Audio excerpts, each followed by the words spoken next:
This is the west side of my house. This is where the sun gets shining onto all of these plants right after the afternoon, and it is beautiful. This is where I have my hydrangea hedge all the way almost from the front of the property all the way towards the back. I have 5 limelight hydrangeas, and if you're interested to know these things when I planted, how old they are, all of that good stuff, I am going to put a link to the video right here, somewhere up here, so you can see all of that. It will be a huge video. It will be a super long video if I start talking about these guys, but as you can tell, some of them are flapping a little bit. Like I said, the last couple of weeks we have gotten a lot of rain, and it's that kind of rain that it just hits hard for a long time. And these blooms, I mean, these blooms are huge. Look at this bloom. So they may come up here when it starts drying up a little bit. They may not, and that's okay.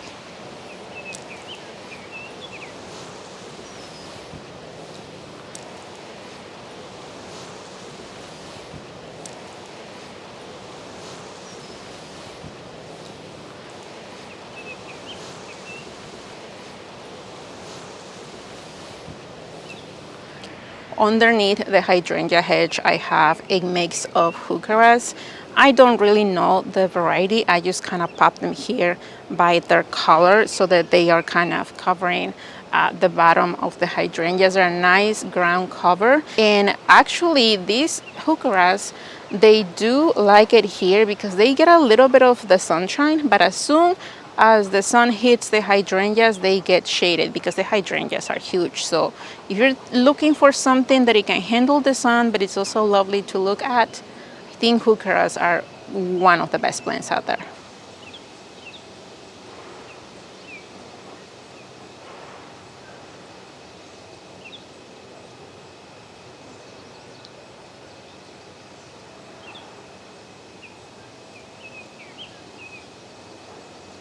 Okay, so this plant right here, I don't even know the name. I don't need to know the name because it's not going to make it back into my garden. This thing is huge. I mean, this thing was supposed to be like 3-4 feet tall, so like right about here. I mean, if I get this thing all the way straight up there, it's probably a good, I don't know, 8-9 feet tall. This thing definitely likes it here.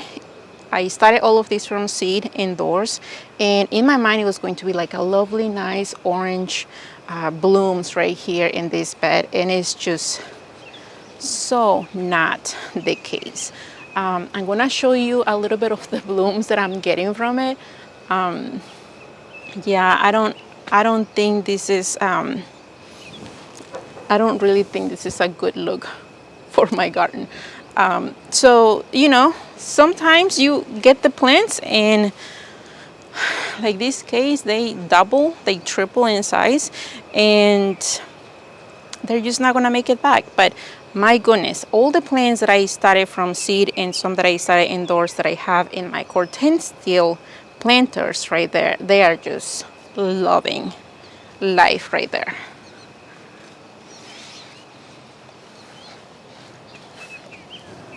I started a lot of these plants right here in this bed from seed, and a bunch of them I started indoors. I woke them up like the cannas and the dahlias, but these guys, the ones that have really impressed me this year and that I haven't done before, at least from seed, are these wave petunias. These are red velour petunias, the wave variety, and my gosh, they love it here, you guys. They are in the 2 containers that I have back there, and they have spread all the way over here. I have a feeling that this variety will be amazing hanging from a hanging basket or from a container, and that's kind of what I'm hoping to do next year. Although I don't really have a lot of hanging baskets, I definitely have a few places where I can make some and see. But this variety, the wave petunias, have definitely been the stars of whatever I put them, really. I have them in the front of the house. I have them in awning areas. I actually have them in the window that I'm going to show you here in a minute when we go back there. But these guys are absolutely gorgeous, and they are thriving here. A lot of you have asked about deadhead in the petunias. You are wondering if I have to spend hours out here cleaning the petunias, but the reason why I chose these wave petunias when I read about them is because they really clean themselves. They take care of themselves. So I don't have to worry about coming here and taking the dead blooms away. They do that on their own, and this is why the wave petunias, in my opinions, are one of the best to start from seed. If you want to try it, I will definitely recommend trying either of the colors of the varieties from the wave petunia series, and I don't think that you're going to be disappointed. I believe, if I'm correct, I believe that these seeds, I got them from outside Pry. I'm gonna have to double check on that, but these guys are lovely, absolutely lovely. And I also have a nasturtium up here that I did not plant, I did not direct seed, but this is probably a volunteer from last year, which I don't mind. In this bed, I also have a bunch of dahlias that I started from seed, some scarlet salvia. That scarlet salvia is a favorite for the hummingbirds, and I just love watching the hummingbirds here. And overall, I am really happy with this bed. This bed is one that I just get to change every year. I get to change the design, I get to change the plants that grow here. I gotta say that definitely this year is one that makes me happy.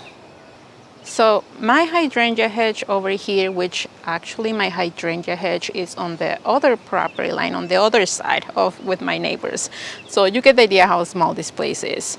My no-dig flower bed, this path is just grass. It's just grass, and this is where if you keep on walking, we'll go and get to the backyard. But right over here, right after the hydrangeas end, right over here is where I have a retainer wall that keeps on going. And this retainer wall was made because when we first moved into this property, the grass was just kind of leaning this way towards the foundation of the house. And whenever it rained, the water just accumulated. So we had to fix that, and the worst part was over here where I'm standing, where there was just that slope of grass going towards the house. So we made a returning wall. We took advantage of that. That retainer wall is also a chance for me to add new things every year. And right now I have some zinnias and some butternut squash growing actually, and let me show you how they're doing. In a few places in my garden, I love to kind of I love to place a few areas with water. I have a very small bird bath over here where I just clean every time I have a chance, because my HOSELINK is right there. It's only about 6 feet away from it. So whenever I'm walking, I just clean this area with the water, and the birds have access to water. But this right here, these two hostas that I have here, one right here in the front and one on the back, these were divisions from other hostas that had already been removed from the other side of my garden. And I just love how these hostas and the boxwood that I have over here with the sedum, I love how they all play together, because it really gives that foliage, that green color, that texture in my garden that I like. And sometimes, even though I have a lot of areas full of color, I also love the textures. See what I mean about that plant just being too big? This bed right here, the retaining wall, has a combination of perennials, annuals, and some edibles, like that butternut squash that I have growing on these cattle panel trellises. And the only two perennials that I have here are these rosin geraniums that they love it here. And I already came here and I already trimmed half of the plant because it was already kind of looking a little bit sad. It was cascading, it was filling all this place, but definitely needed a little bit of love. And the zinnias that I have growing here as well, they're performing really well, even though we started a little bit on the sad side with the roly-polies eating the germinated plants, the germinated zinnias. They're not doing too bad, and I'm really happy with the result, with how this retainer wall looks like. If you're wondering about the odd combination of zinnias and butternut squash, you're right. And this is the reason why I'm growing butternut squash on this side of the house, on the west side of the house. For the last couple of years, I had some gorgeous honeysuckle growing in these in these trellises. I had 3 plants that they had beautiful vines, they bloomed beautifully, and unfortunately, they died due to the winter temperatures that we had last year. And I lost a few things, and the honeysuckles that were here almost covering this trellis, this wall, were ones that also got lost. But I kept a lot of time thinking about what kind of plants I wanted to grow here. I definitely wanted something that was a perennial that came back every year, not really an evergreen, because I will really have a lot of limits with evergreens. But I did a lot of research, and honestly, I wasn't really ready to spend money on something that I wasn't sure I wanted for the long run. So instead of putting something there that I was going to take away the next year, I decided to just grow some butternut squash. And I do have a lot of fruit. I have at least 7 butternut squashes, and we love to eat them in the wintertime. So I took advantage of having the trellis, the area right here already set up for a vine, and that's why the butternut squash are growing there. So this is the retainer wall where I just show you the zinnias, the geraniums, the butternut squash, and if we continue walking back this way, we're going to start getting into my tiny brick path that I built years ago. I lost a bunch of perennials that were established here during that crazy time in the winter where we dip into the minus temperatures and a lot of things did not come back. I had a bunch of things here, some veronica, some other things that unfortunately did not make it. So this year I added some cornflowers and some other plants, and hopefully they will get going. This year I did not expect them to be so luscious and full. It's their first year for these perennials, but they are giving me a little bit of color where I have them. And also one of the great things about this path is that I also have a couple of rosé geraniums, and these guys did not mind those temperatures at all.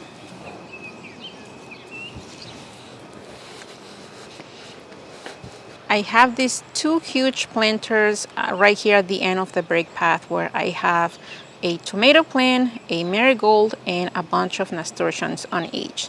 So on each side I have 1 tomato plant, and I have a cherry on one side, and I have a beefsteak on the other.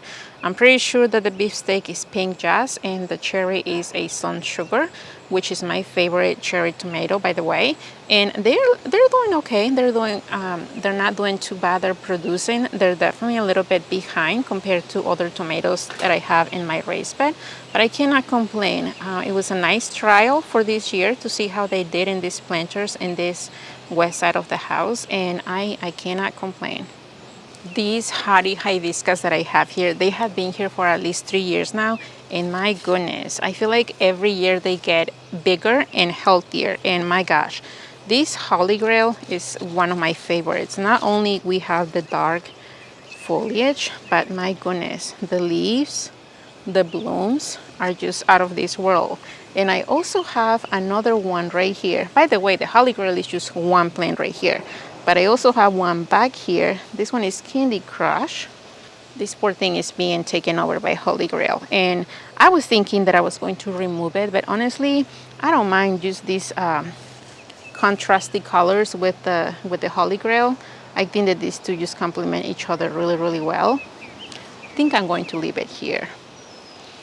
Fun fact, the first year that I planted these guys, I planted them in the fall, and then the following spring I did not see them coming. You know, the foliage and anything. And I was really freaking out thinking that I lost them. I almost dug them up, but I waited because it wasn't until later. They really start coming later in the season with the foliage. But once they start popping off the ground, they just take off. If you are planting hardy hibiscus this year and next spring they are a little bit late in showing up, don't worry, let them be, because they're a little bit late, but so worth it. So I am standing right here at the end of my little brake path, in between my two huge planters that I have here with tomatoes and marigolds. And if you were on the other side of the house, we're on the west side, but if you were on the other side of the house, on the east side, I will be standing under the arbor that I just showed you. And it is literally right here on the other side. I'm looking at it.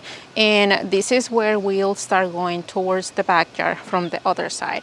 And I am so excited to show you this side because I think this area is really kind of transforming and it's becoming one of my favorites. I have a lot of favorites in my garden, but this area is just kind of extra special to me.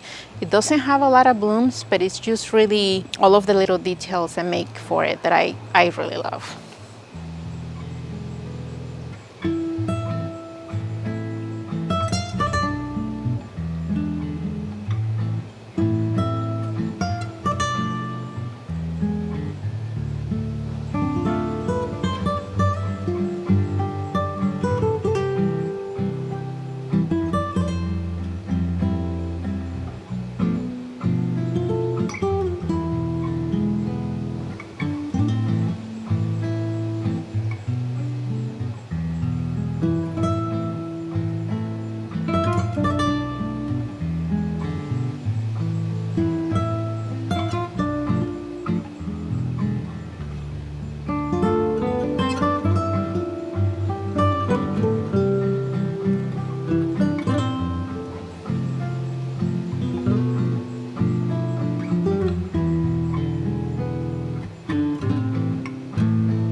This is probably my favorite part of the garden. If I have to choose one, it will be this bench right here underneath this honey locust tree that we planted last year. And the sound of the water fountain being right there is just so much joy. And I think that only other gardeners get this part. You wake up in the morning, you get your coffee before everybody wakes up. You come here, you sit, you contemplate everything that is growing around you. You take mental notes of the things that are not working, take mental notes of the things that are working. I can literally spend an hour out here without, not doing anything, just enjoying a cup of coffee and just looking at things, listening to the birds, looking at the butterflies. Honestly, this is the place where I want to be. If you're wondering where I got the water fountain from, I got it about 4 years ago locally at one of my garden nurseries, Sundown Gardens. And it is made by Campagna International, and it is the Brownsburg pineapple fountain. I'll put the name on the screen. So if you want to check it out, maybe you can go to your local garden nursery and see if they have it available. This was the only one that they had in style. I don't know the color or tone of the stone. It was the one that they had on the display, and I fell in love with it and I brought it home. But this area right here, like I mentioned, is just one of my favorite areas. A lot of things also die. A lot of perennials die from the winter temperatures. I had a bunch of foxgloves on the back of the water fountain that they were coming every year since I put them there, but this year they did not come back. And I mean, I can't really complain. But it's also another great opportunity for me to add more things to it. Like I said, some of the things that I added there as far as the coneflowers or other perennials are going to take a good year or two before they're fully mature and huge and gorgeous. And it happens. But right over here, this is the area where I have a bunch of my containers in front of the garage. And I have my very, very tiny window bags that I have with the wave petunias. I think that we have a storm coming because, yeah, everything here for the window bags, for the containers that I have arranged here, I started from seed, except the purple salvia that I have in that container. I can find those locally super easily, so I just grab a tray, and then that way I don't have to, you know, take time inside to grow those, and I can grow something else that I cannot find easily. This red scarlet salvia is just a, oops, I broke a bloom. This is just a magnet for hummingbirds. That's why I have it here and there. I have it in the front in the no dig area bed. I have it here, and then I have it in one of my raised beds because the hummingbirds just love that. I have my petunias, my white petunias right here in these window bags, and they're thriving. These are probably the ones that need a little bit of a trimming right about now.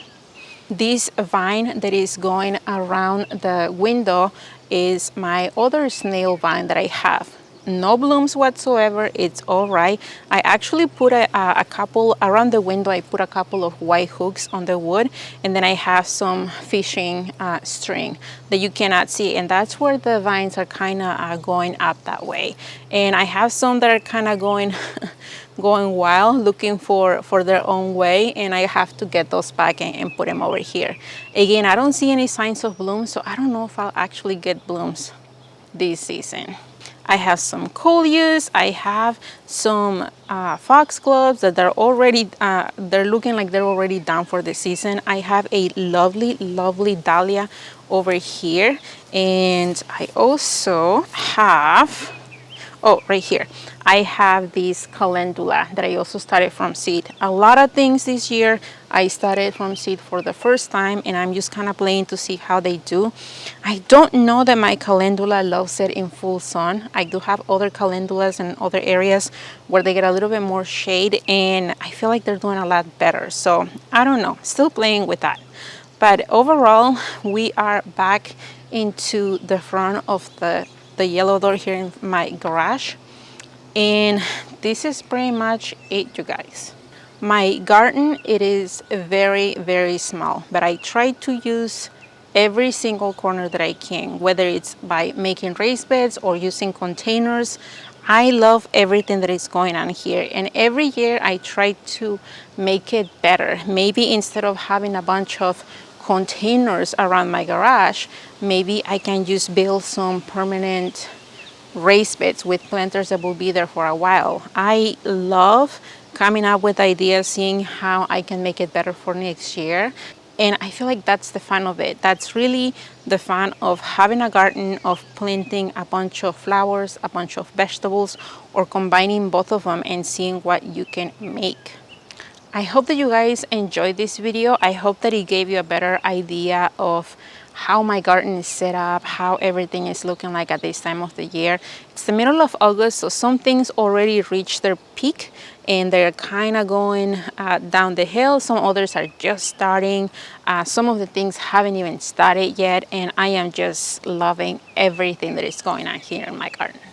I have a lot of things that are definitely not doing well, but I also have a lot of other things that are surprising me and just doing amazing. And this is every year, every season in my garden.